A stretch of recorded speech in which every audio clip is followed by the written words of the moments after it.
Doug, you're still a student here, so you have a little bit of classwork to go yet, but you're close to the end. Yes. And I know part of your journey has been helped along by your family and their support. Yes, I mean, I have 2 children, and my wife works full time, so a big credit to her to take care of the kids and to give me the time to study and also work late when I have to. So she's been really, really tremendous. I was going to say, what do your kids think when they see you studying? Because I know they're very young. Right. Yeah. Sophie's 7, or just turned 8. Sam will be 3 in July, and they, they like. They see me study. They get the books out, and Sophie now, when she comes home, she gets her math homework. She loves math, so she gets that out, and come on, Dad, help me do my problems, or watch me do this. So it's really interesting. Studying together. Yes. Yeah. Yes. That's great. That's great. What about some of the classes that you've taken, or some of the professors that you've had here? We asked Tenny, what are some of the highlights for you? Mm-hmm. Well, there's a couple teachers. Randy Collins is one. I went through basic refrigeration and electricity things with him, and he's really good because you can take that and go in the field and you're seeing the same things.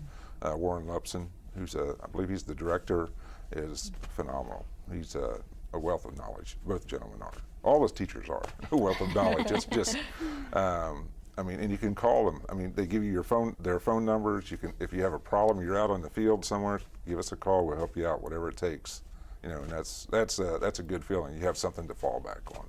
And you have that dual track. You're getting the classroom experience and the real world experience at the same time. Right, and and it's if there's one thing I could want to tell a lot of the kids or students.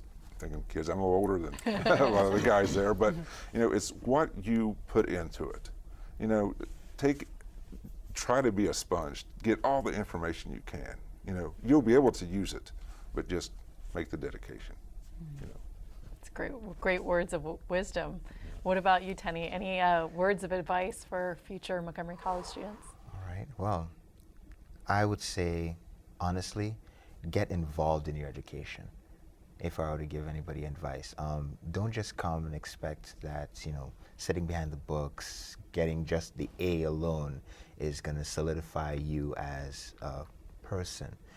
Try to organize somewhere that you can arrange for a community aspect to it as well, because gaining an education is, sure, it's self-edification, but when you give back to the community, that's world edification. So I'd say get involved in your education, get involved. Tenny, I'm sitting here listening to you talking about getting involved, and I'm picturing you coming to the United States for the first time, really, arriving on campus, probably not knowing anyone, not knowing the customs or the culture. Talk a little bit about how you made that leap. It must have been very challenging at first. It was. I have to admit to that, but I still hold dear to some words given to me by my grandmother. She was the one that taught me to be brave around people that you don't know. If you don't know something, ask a question. And Montgomery College, thanks to its community, people they've opened their arms, they've been gracious, to help and to point you into directions that you need to be and stuff like that. So coming here, yes, you get the butterflies, the thumping in the chest, and you're like, okay, what do I do now? But then, you ask somebody, and then sometimes just a smile, it disarms you. And then from that point on, you're just, flowing. And then after a while, you get that information, and then the best thing to do is to pass it on. Now, in contrast, I was going to say, when you first stepped foot on campus, you didn't know anyone. But now, with being in the television commercials, are you finding your world opening up a bit?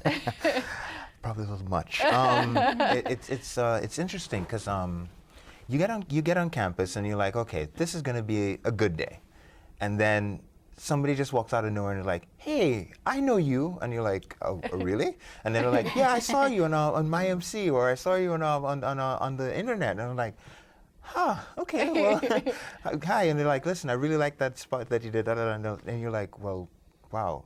Then you start to realize that, hey, the people that know you far outweigh the people that you know. And then you're like, okay, I'm dropping barrel. It kind of gives you a different perspective. You know, so. Doug, what were your experiences? Had a lot of guys in the field because it was in the radio too.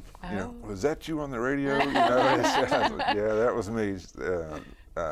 And of course, my kids loved to see Dad on TV, and a couple of the guys at work saw me on TV. So it felt good. You know, that it really felt good. You know, you mentioned, of course, that you have children and they've been supportive doing your homework with you. What advice could you give to other students who are perhaps at the age where they have a family or they're sort of making that transition back to school? How do you balance everything? It can be tough. It can be tough. But it's, what do you want? You have to make a decision. What do you want to do? You know, even in class, you know, don't be afraid to ask the question. You know, you don't get anything by sitting in the back of the class. You know, step up. You know, no one's, like in the field, no one's going to be out there. You're up there by yourself. You know, so ask the question. But at night times, I mean, it's that's where I do a lot of my studying. It's usually late at night when the kids are in bed and stuff. But you have to make time for your family too. You know, and sometimes it just helps stand back from school for a minute, spend more time with your family, you know.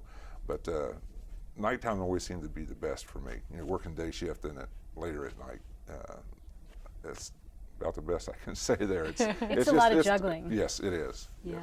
Yes. Tenny and Doug, we want to thank you both so much for sharing your Thank you. experiences with us today. Thanks for having us. Thank you for having us. If you want more information about Montgomery College and the endless possibilities it offers, log on to montgomerycollege.edu.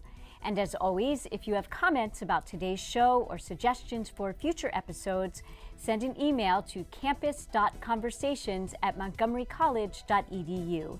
For all of us here at Campus Conversations, I'm Fritzi Bodenheimer. And I'm Elizabeth Homan. Thanks so much for watching.